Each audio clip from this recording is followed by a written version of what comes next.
최근에 그 언론을 통해서 그 유령 아동이라고 들어보셨을 텐데요.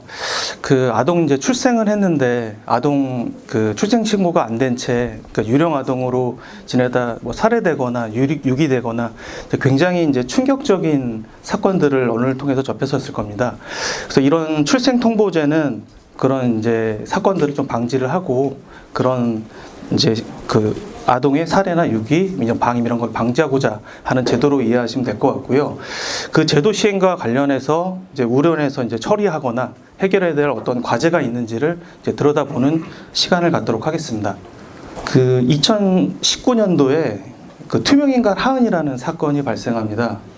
이 아동이 이제 출생 신고도 안 됐고 이제 그 숨진 지 7년이 지나서야 이제 존재가 알려지게 되는데요. 그때 그 19년도에 동아일보에 나왔던 기사입니다. 근데 실제 이 사건은 2010년도 12월에 이 아동이 그 생후 이제 2달밖에 안 됐는데 아동이 이제 숨지는 사건이 발생합니다. 근데 이 아동은 그 부모가 이제 출생 신고를 안 했고요. 한 7년이 지나고 나서 이제 부모가 이제 죄책감에 자수를 하게 됩니다. 그리고 나서 경찰 수사가 한 2년간 진행이 됐고요. 2019년도에 이제 언론을 통해서 세상에 알려지게 됩니다. 그래서 이런 사건을 계기로 이제 2019년도에 이제 정부에서는 이제 포용국가 아동 정책이라는 걸 발표하면서 그 출생통보제 도입 방침을 밝히게 됩니다. 그리고 한 3년간의 준비를 거쳐서 이제 법무부가 이제 가족관계 등록 등에 관한 법률을 관장하는데요. 그 보건복지부하고 이제 그 행정안전부 등 관련 부처하고 협의를 통해서 그 법률 개정안을 국회에 제출하게 됩니다. 그 이후에 그 최근이죠. 23년 6월 30일 날 이제 가족관계 등록 등에 관한 법률이 이제 국회 본회의를 통과하게 됩니다. 이 법률이 통과하기에 그 큰 또 사건이 하나 있었습니다. 그 다 언론을 통해서 보셨을 텐데요. 그 굉장히 충격적인 사건인데 수원 아파트 냉장고에서 영아 시신이 이제 2구가 발견되게 됩니다. 그 이 사건이 이제 그 감사원에서 복지부 감사를 하게 됩니다. 그 질병관리청에서 그 출생 신고가 안 된 아동이 이제 임시 신생아 번호로 관리를 하고 있습니다. 그래서 2015년부터 22년 한 7년간의 그 정보를 받습니다. 한 2,200여 명의 이제 출생 신고가 안 된 아동의 정보를 받았고 그 표본 조사를 합니다. 그 수원의 이제 아동보호 팀하고 이제 현장에 나가서 그 실제 그 임시 신생아 번호만 있는 아동을 이제 조사하게 되는데 그 현장에 나가는 이제 공무원이 좀 이상하게 여겨서 이제 경찰하고 동행해서 이제 조사를 하다가 이런 이제 사건이 이제 충격적인 사건을 발견하게 됩니다. 이 사건이 이제 6월 21일 날 이게 이제 언론에 났던 사건이고요. 이게 좀 큰 이슈가 돼서 이제 급물산을 타고 9일 만에 이제 국회 본회의에 이제 통과하게 됩니다. 그리고 추가적으로 좀 말씀드리고 싶은 사항은 여기 이제 임시 신생아 번호라는 거를 이제 질병관리청에서 그 예방접종 통합관리 정보 시스템에서 관리를 하고 있습니다. 그래서 저희가 일단 복지부 사업과도 제시를 했고 이 정보는 저희 그 원에서 저희가 운영하고 있는 이아동 행복지원 이런 시스템이 있습니다. 위기아동 발굴할 때 그 발굴을 해서 그 지자체 분배를 하고 이제 현장 조사를 할 수 있도록 하는 그런 시스템인데요. 이 정보도 굉장히 고위험군에 해당된다고 저희도 생각을 하고 이 정보도 이제 연계가 필요하다고 복지부에 제안을 했고 현재 그 기재부 예산의 심의 중에 있습니다. 이 예산이 확보가 되면 내년에 이제 기능개발 사업을 통해서 이제 이런 정보도 연계를 하고 내년 하반기 정도에는 이 정보를 연계해서 지자체에서 이제 현장 조사 때 활용할 수 있도록 할 예정입니다. 그 6월 30일 날 이제 국회 본회의가 열렸고요. 267명이 참석을 했습니다. 그 중에 1명이 기권하고 여야 모두 266명의 이제 찬성을 통해서 이게 통과하게 됩니다. 이런 개정안이 이제 통과하게 되면은 이제 시행이 이제 개정 통과일로부터 1년 후기 때문에 2024년 7월 1일부터 이 제도가 이제 시행되게 됩니다. 이제 다음은 이제 출생 통보제란 무엇인가 좀 설명을 드리겠습니다. 근데 기존에는 출생 신고가 이제 부모한테만 이제 의무화가 돼 있었습니다. 근데 이 출생 통보제가 시행되면 의료기관도 의무화가 되고요. 그리고 국가, 그리고 관할 시군구 지자체 담당 공무원도 이제 출생 신고를 의무화하게 됩니다. 그래서 이 의료기관 이제 출생 정보 통보를 해서 아동의 출생 신고를 공적으로 확인하는 제도로 보시면 되고요. 이런 제도를 통해서 이제 출생 미신고 아동의 살해나 유기, 학대를 방지하는 데 목적이 있습니다. 네, 다음 이제 주요 내용을 보겠습니다. 그 의료인은 이제 출생이 되게 되면 그 진료기록부하고 조산기록부에 출생 기록을 이제는 의무화가 됩니다. 그 기록하는 정보는 그 엄마 모에 이제 성함과 주민번호 이쪽 정보가 들어가고요. 그리고 이제 아동의 성별, 그리고 이제 출생 연월, 일시, 그리고 아동의 수, 이제 뭐 쌍둥이가 될 수도 있기 때문에 아동의 수가 들어가고요. 근데 의료기관의 주소가 들어갑니다. 진료 기록부에 이제 출생 기록에 관련된 거를 이제 의무적으로 이제 기재를 하고요. 그리고 의료기관의 장은 이제 출생일로부터 14일 이내 건강보험 심사평가원으로 출생 정보를 제출이 의무화가 됩니다. 그리고 건강보험 심사평가원은 이제 출생 정보를 이제 지체 없이 바로 지자체에 통보하게 됩니다. 모의 주소의 관할 시 읍면동으로 통보를 하게 됩니다. 그리고 관할시 읍면동에서는 그 출생의 미신고 시에 이제 부모에게 7일 이내 신고할 것을 체고합니다. 이 체고라는 용어는 이제 법률 용어로 이제 독촉을 통지한다라는 의미입니다. 근데 이후에도 만약에 이제 신고가 되지 않을 시에는 이제 관할시 읍면동 이제 공무원분이 직권으로 이제 출생 신고를 할 수 있도록 이제 제도가 변경되는 내용입니다. 예, 그리고 지금 이 부분은 저희가 이제 현재 기준으로 우리나라에서 이제 출산 서비스 그 현황을 한번 확인을 봤습니다. 아쉽게도 이 부분은 이제 행안부에서 이미 이제 시스템을 좀 구축을 했더라고요. 그 행복 출산이란 이름으로 지금 운영을 하고 있고, 이게 출산 지원 서비스 통합 신청이 지금 되고 있습니다. 그 예를 들어서 그 아이를 출산했을 때 이제 출생 신고하면서 이제 주민센터 방문해서 이제 오프라인으로 방문 신청할 경우에는 이제 출산 지원 서비스 통합 신청서라고 있습니다. 이 부분이 이제 아래 명시된 이제 이런 서비스들을 한 번에 원스톱으로 그 신청을 받고요. 그 주민센터 이제 담당 공무원분께서는 이 신청서에 따라 통합으로 이제 신청을 하고 있고요. 이 외에 이제 방문하기 어려운 경우에는 이제 정부 24를 통해서 이제 온라인 신청을 하게 돼 있습니다. 그 온라인 신청을 하게 되면은 각 기관에 연계가 돼 있습니다. 지금 이제 첫 만남 이용권 같은 경우에는 우리원의 바우처, 그리고 부모급여나 양육수당, 아동수당 같은 경우에는 우리는 이제 사회보장 정보 시스템에 연계가 돼 있고요. 뭐 전기료나 한전 뭐 등 다 연계가 돼 있습니다. 간략히 그 서비스를 설명을 드리겠습니다. 일단 첫 만남 이용권 같은 경우에 이제 바우처로 이제 국민행복카드로 이제 포인트로 200만 원을 지급하고요. 이 부분은 주로 이제 산후조리원이나 이런 비용으로 사용을 한다고 합니다. 그리고 이제 부모급여 같은 경우에는 이제 작년에 이제 신규로 이제 된 서비스인데요. 그 예를 들어서 23년 1월에 이제 아이가 출생했다라고 봤을 때 0에서 11개월에 해당하고 월 이제 70만 원이 지급이 됩니다. 그리고 12에서 23개월 같은 경우는 이제 35만 원이고요. 그 다음에 양육수당 같은 경우에는 이제 가정 양육을 하는 가정에서 0에서 11개월은 이제 20만 원, 그리고 개월수에 따라서 지급을 하고, 그다음에 아동수당은 소득이나 재산, 뭐 지역 이런 거에 관계없이 만 8세, 0에서 95개월 미만 아동에서 매월 10만 원을 지급을 하고 있습니다. 그래서 올해 1월에 이제 출생을 하면 이제 부모급여 70만 원, 그다음에 양육수당 20만 원, 그리고 이제 아동수당 10만 원에서 100만 원을 이제 지급을 받게 되고 있습니다. 그 부모급여 같은 경우에는 24년도 1월부터는 0에서 11개월은 한 100만 원으로 이제 인상이 되고요. 12에서 23개월은 50만 원으로 인상이 될 계획에 있습니다. 그리고 저소득층 기저귀 조제분유 같은 경우에는 그 기초생활수급자나 이제 차상위 계층, 그 다음에 한부모 가족 같은 경우에는 24개월 미만 아동에 대해서 기저귀 월 8만 원, 조제분유 10만 원씩 지원을 하고 있습니다. 그리고 해상급여는 이제 기초생활수급자 대상으로 그 조산분만 전후로 필요한 조치료에 1인 최대 10만 원 지원하고 있고요. 여성 장애인 같은 경우에는 이제 산모학의 태아 1인당 100만 원씩 지원을 하고 있습니다. 그리고 정기로 가면은 이제 출생 후 3년까지는 월 정기요금의 30% 최대한 월 16,000원 정도가 이제 할인을 지원하고 있습니다. 그리고 다자녀 이제 3명 이상인 경우에는 도시가스료나 이제 지역 난방비 같은 거를 경감해주고 있고, 다자녀 2인 이상은 이제 KTX 다자녀 행복 할인이라던가 SRT 다자녀 가족 할인을 하고 있습니다.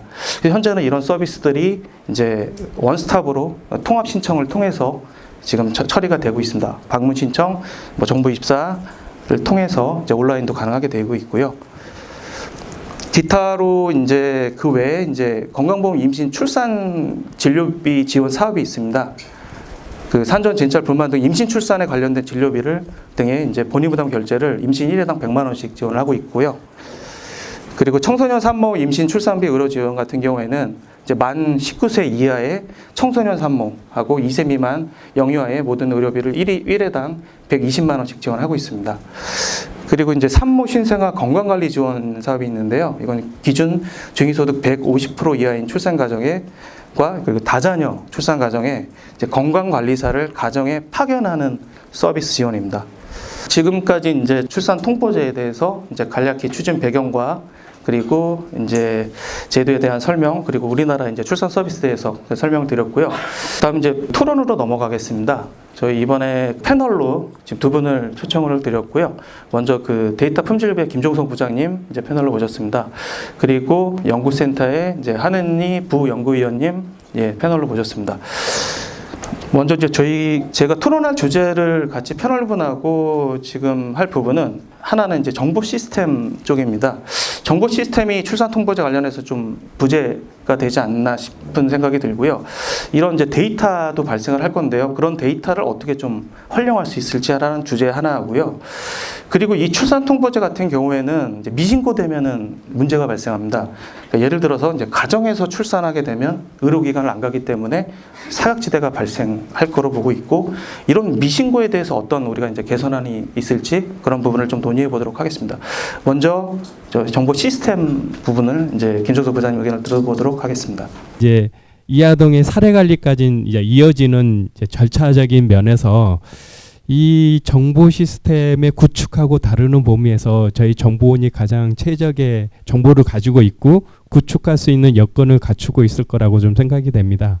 그리고 여기서 이제 방금도 이야기했듯이 기본적으로 이제 이게 출산신고제라는 기본 개념은 병원에서 이제 이게 진료를 받은 산모를 중심으로 좀 되고 있습니다. 근데 저도 이제 신문지상에서 워낙 많이 나왔기 때문에 저희가 출생 신고에 대해서 신고서를 보면 어디서 태어났는가가 있습니다. 그러면 이제 1번이 자택, 2번이 병원, 3번이 기타인데요. 1%가 이제 자택이나 기타로 소속이 되고 99%는 병원이었습니다. 그러면 1%에 대한 정보를 또 저희가 또 획득해야 되는 여러 가지 이제 사항이라고 생각되고요. 저희가 봤을 때 이제 복지 서비스 중에 아까 임신 출산 진료비 사업이라는 것 같이 아동을 타겟으로 하는 것들은 주민번호가 있어야 아동이 타겟이 될 거고, 아동이지 않는 사업은 이제 부모, 이 수혜자가 부모인 사업들이 좀 많이 좀 있습니다. 그게 국가 사업으로는 한 16개, 그다음 복지로에 통해서 보니까 지자체 사업으로는 약 400몇 개가 임신 출산과 관련한 서비스를 좀 하고 있었고요. 뭐 엽산제 사업이라든지 아니면 이 임시출산 진료비 지원 사업이라든지 이런 것들이 지자체도 많이 하고 있고 각 지역마다 또 하고 있었습니다. 그러면 이제 그런 정보들도 우리 정보원이 대부분을 또 가지고 있고 그 서비스 수혜 이력을 다 가지고 있기 때문에 저희가 그런 정보들을 취합하게 된다면 아까 그 1%에서 어느 정도는 저희 정보원이 그 정보를 채울 수 있을 것 같고요. 그렇게 된다면 뭐 99.5%의 뭐 이제 이 출생에 대한 정보를 가지고 실제 출생 신고가 됐느냐 안 됐느냐를 따지는 기초 자료가 되지 않을까 이런 생각을 해보고 있습니다. 그래서 기본적으로 이런 시스템 구축에 있어서 저희 정보원이 적극적으로 어떤 정보를 가지고 있는지에 대해서 한번 내부적인 이 정보만을 좀 산출해 보더라도 아마 이 시스템을 굉장히 가장 최적하게 구축할 수 있는 그런 기간이지 않을까 이렇게 생각해 봅니다. 사각지대가 있다라고 하셨는데 그 외에도 사실 사각지대가 생길 수 있는 가능성 굉장히 많습니다. 예를 들어서 임산부 서비스를 받는다고 해서 모두 다 출산으로 이어지는 건 아니죠. 당연히 여러 가지 질병이나 여러 가지 사유로 인한 자연 낙태가 있을 수도 있고 사산이라든지 또는 한국이 아닌 해외 출산도 있죠. 지금 저희 이아동에서 가장 문제가 되는 게 이제 해외 출산 또는 출국한 아동에 대해서 사실 이게 필터링이 안 되고 있는데 그렇다면 이런 것들을 이런 수에 대해서 정확하게 우리가 알지 못하면서 이제 이 사각지대를 저희 정보원이 가지고 있는 정보만으로 다 커버할 수 있다라고 하는 거는 조금 위험한 발상이지 않을까. 특히 이제 뭐 사산이나 낙태로 인한 그에서 이제 임신이 중단되어서 이제 출생이 안 된 경우 대부분 굉장히 민감한 의료 정보이거든요. 그러니까 의료 정보들은 사실은 저희가 그 통계적으로도 잘 알지 못하고 개인 정보를 받아오기는 굉장히 어렵습니다. 그래서 이런 부분들을 어떻게 해결할 것인가가 있고요. 또한 이제 만약에 그것들을 모두 다 이제 뭐 그 필터링을 하고 출산 지원 제도 서비스를 받은 사람들 중에 만약 출생 신고를 안 한 임산부를 우리가 어느 정도 규모인지 추적할 수 있고 그 임산부나 또는 아동이 어디 있는지 추적할 수 있다 하여서 그 명단을 이아동 행복지원 시스템으로 내려보내서 그 가정을 추적하게 한다는 것은 또 올바른 어프로치일까? 라는 생각이 듭니다. 그러니까 왜냐하면은 이분들이 아까 말씀드렸다시피 그 출산에 관련된 서비스를 받을 때는 그 서비스를 받는 것이 목적이지 이후에 출생신고와 관련된 이것에 대해서 자기가 개인정보를 추적해도 된다라고 동의를 하신 적이 없어요. 그러니까 이제 만약에 추적을 가능하게 하려면 동의에 기반해야 될 텐데 동의를 기반으로 하게 된다면 출생신고의 사각지대에 있는 여러 가지 유기라든지 임신이나 출산에 대한 서비스로부터 안 받으려고 하는 오히려 더 음지로 숨으려고 하는 행동 비헤비어가 나타날 수가 있거든요. 그래서 오히려 이런 제도들이 너무 이제 그 제도에서 개인의 추적을 촘촘하게 할 때 오히려 실제로 도움이 필요한 사람들이 도움의 사각지대로 몰리게 하는 결과가 나올 수도 있고요.